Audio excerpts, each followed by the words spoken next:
Thank you for joining us on Spectrum Bay News 9. We start this noon hour off with breaking news. I'm Chuck Henson in for Holly Gregory. Right now, we're following a developing situation out of Port Richey, where a 3-year-old child is being airlifted to the hospital after falling from a 3rd-story window of an apartment in the 8200 block of Alnwick Circle. Now, we're told the child was conscious and breathing, but still listed as a trauma alert, is being airlifted from that scene. We have a Spectrum Bay News 9 crew on the way, and we will continue to bring you the very latest.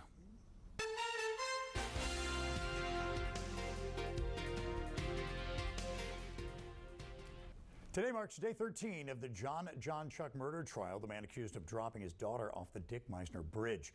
Testimony continues for the defense today as they try to prove John Chuck was insane at the time Phoebe was killed. Now at noon, Spectrum Bay News 9's Kate McVeigh joins us live from the courthouse. Kate, I understand you have some new developments to share with us. That's right, Chuck. He is eager to get back to work. Chuck? Thank you, Kate. We will continue to bring you coverage on this trial with more updates on the air and online. And remember to stay connected to us by downloading the Spectrum Bay News 9 Plus app. A new look at the man accused of killing 3 people and burning down a mobile home in Tampa. Xavier Whitehead appeared in court early this morning. He's been charged with murder. Whitehead will have another pretrial hearing next Tuesday. Now, here's a look at the 3 victims in this case. They were in the home off 16th Avenue South when investigators say Whitehead killed them before setting the home on fire. Whitehead is just one of the men caught on surveillance camera carrying a gas can towards the home. Another suspect, Ricky Wilkerson Jr., was also charged in connection with the triple homicide. Deputies say they're still searching for a 3rd suspect. Officials have released new video and recordings of the Seminole Heights killer in jail asking his parents for help. Hal Donaldson III is charged with 4 counts of first-degree murder for shootings in 2017 that terrorized the community. The newly released recordings, Donaldson complains about his treatment in jail, telling his parents over the phone, quote, "They're killing me in here, man." The 3 also discussed being careful about what they said on the recordings. It's my life, and you know, regardless of, you know, what they say, what you guys say, I have to take the initiative because, you know, I don't want to, you know, one day y'all wake up and y'all, you know, see in the paper, you know, some crazy stuff, you know what I'm saying? Somebody's going to have to take responsibility and accountability eventually. And, you know, I know God going to see me through it. In that same phone call, it was revealed Donaldson stopped using the phones for an entire year. His mother expressed how happy she was that he called. Following his arrest, Donaldson's parents were on house arrest for not cooperating with investigators. Documents show they've since reached an agreement with officials. Counselors are on hand at a Polk County school today following the death of one of their students. The sheriff's office says a woman was driving without a valid driver's license when she hit and killed a 13-year-old girl. 25-year-old Michaela Coronel is now charged with a 3rd-degree felony. Deputies say Coronel hit Mariana Barroto yesterday morning on Homosassa Road. The 8th grader at Lake Marion Creek Middle School was biking to school when she was struck.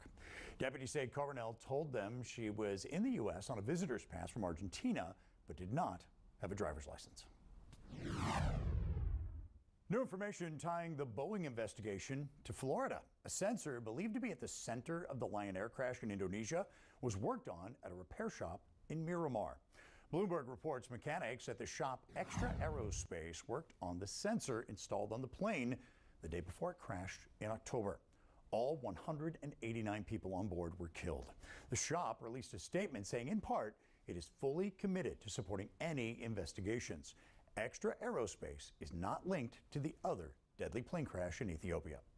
The preliminary report for the tragic Ethiopia flight is out today. It says the Ethiopian Airlines crew, quote, performed all procedures repeatedly provided by the manufacturer, but were unable to control the aircraft. But investigators also say they've not identified any structural design problem with the plane. The flight crashed on March 10th, killing all 157 people on board. Boeing's CEO went on a test flight of the 737 MAX 8 plane, but the company says a fix for the problem won't be ready for several weeks.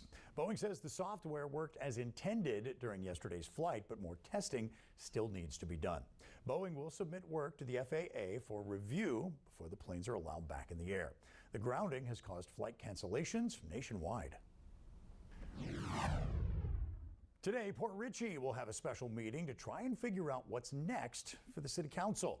It had to be rescheduled because the meeting in March was short on attendance.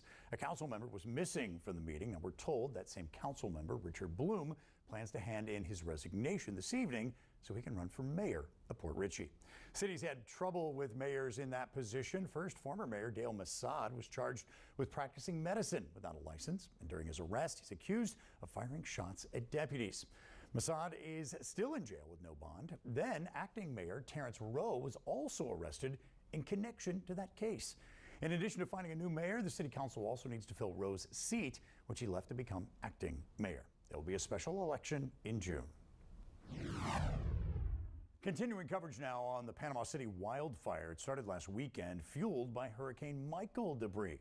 Governor Ron DeSantis got a firsthand look at the destruction to better understand how to assist residents in need. Our Jason Lanning is in our newsroom with more.